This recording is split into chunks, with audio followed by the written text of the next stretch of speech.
할렐루야. 오늘도 예배 잘 오셨습니다. 같이 기도하겠습니다. 하나님 감사합니다. 하나님이 계시지 않다면, 우리가 또 하나님을 찾을 수 없다면 우리의 삶이 얼마나 막막합니까? 우리가 누구를 기대할 수 있고 누구를 기댈 수 있으며 의지하고 또 소망 얻을 수 있겠습니까? 하나님이 살아계시니 감사하고 우리와 함께 하시니 감사하고 불러주시니 감사합니다. 오늘 하루를 하나님께 드립니다. 하나님 영광 받아 주시옵소서. 예수님의 이름으로 기도합니다. 아멘. 오늘 말씀은 야고보서 5장 12절부터 20절까지의 말씀입니다. 야고보서 5장 12절부터 20절입니다. 우리 같이 야고보서 읽겠습니다. 5장 12절부터입니다. 내 형제들아, 무엇보다도 맹세하지 말지니 하늘로나 땅으로나 아무 다른 것으로도 맹세하지 말고 오직 너희가 그렇다고 생각하는 것은 그렇다 하고 아니라고 생각하는 것은 아니라 하여 정죄받음을 면하라. 너희 중에 고난당하는 자가 있느냐? 그는 기도할 것이요. 즐거워하는 자가 있느냐? 그는 찬송할지니라. 너희 중에 병든 자가 있느냐? 그는 교회의 장로들을 청할 것이요. 그들은 주의 이름으로 기름을 바르며 그를 위하여 기도할지니라. 믿음의 기도는 병든 자를 구원하리니 주께서 그를 일으키시리라. 혹은 죄를 범하였을지라도 사하심을 받으리라. 그러므로 너희 죄를 서로 고백하며 병이 낫기를 위하여 서로 기도하라. 의인의 기도는 역사하는 힘이 큼이니라. 엘리야는 우리와 성정이 같은 사람이로되 그가 비가 오지 않기를 간절히 기도한즉 3년 6개월 동안에 땅에 비가 오지 아니하고 다시 기도하니 하늘이 비를 주고 땅이 열매를 맺었느니라. 내 형제들아, 너희 중에 미혹되어 진리를 떠난 자를 누가 돌아서게 하면 너희가 알 것은 죄인을 미혹된 길에서 돌아서게 하는 자가 그의 영혼을 사망에서 구원할 것이며 허다한 죄를 덮을 것임이니라. 아멘. 오늘은 야고보서 마지막 시간입니다.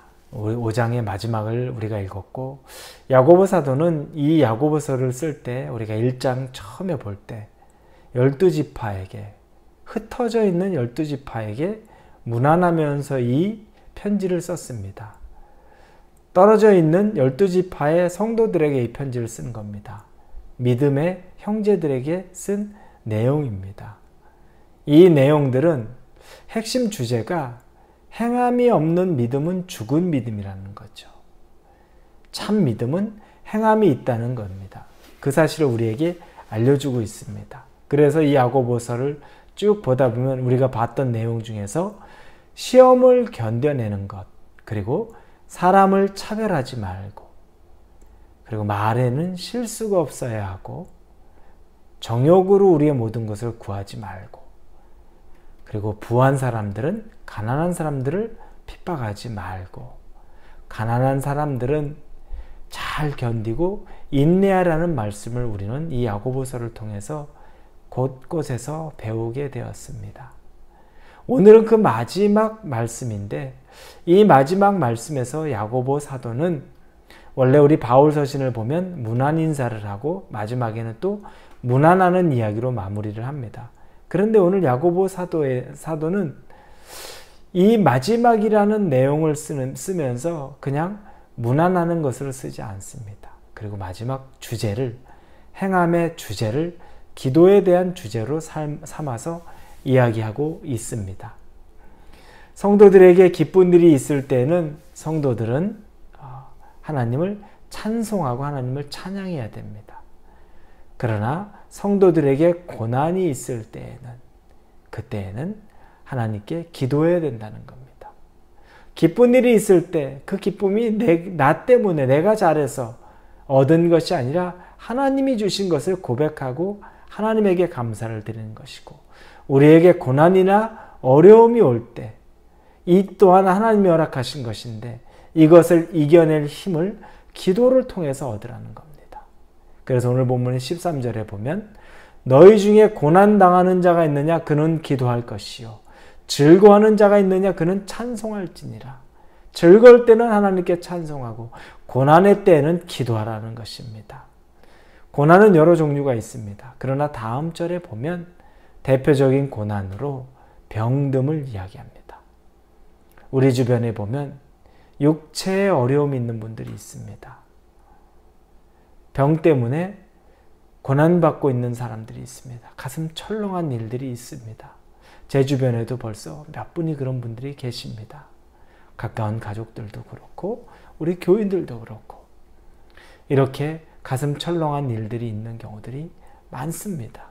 여러분, 그러나 우리의 육체의 어려움을 우리 스스로 어떻게 이겨내겠습니까?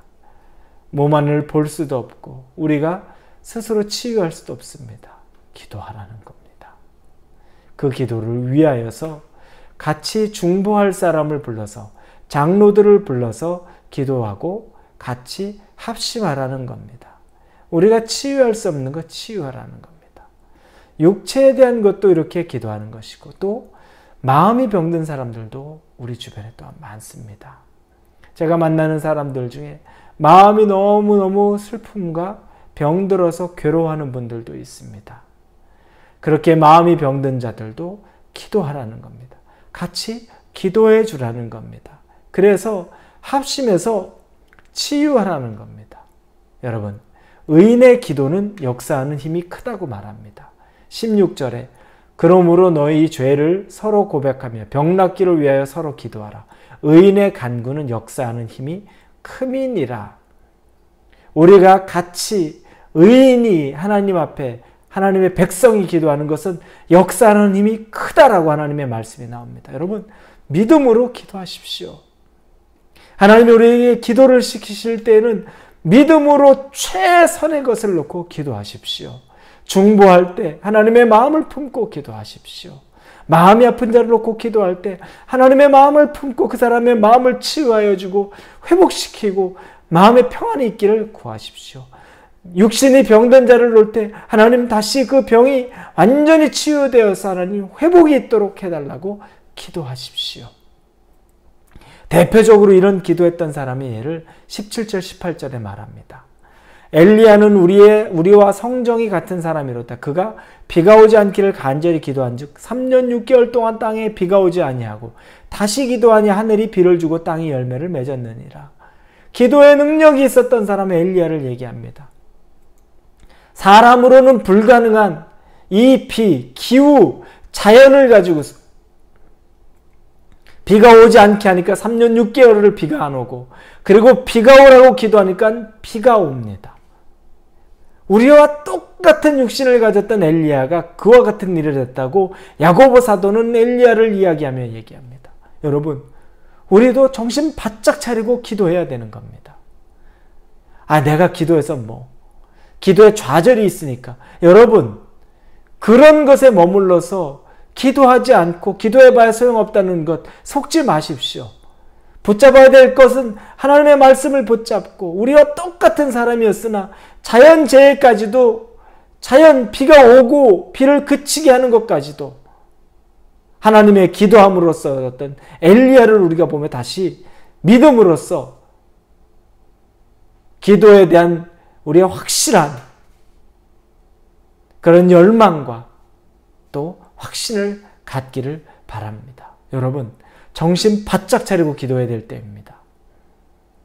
제가 우리 교인들을 놓고도 정신 바짝 차리고 기도해야 될 때고 우리 주변의 사람들을 놓고도 정신 바짝 차리고 기도해야 될 때입니다. 여러분, 기도하십시오.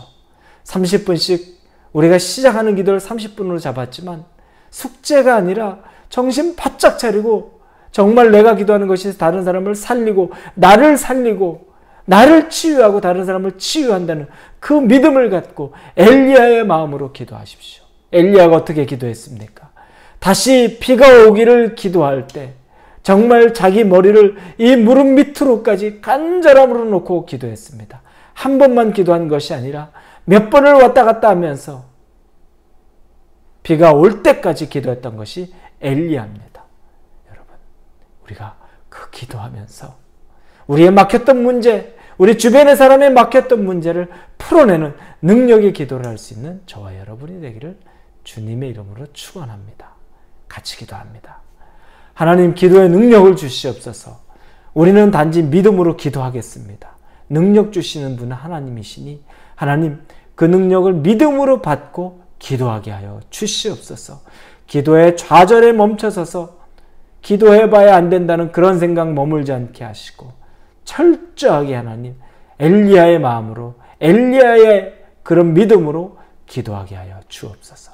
그리고 기적을 보게 하여 주옵소서. 예수님의 이름으로 기도합니다. 아멘.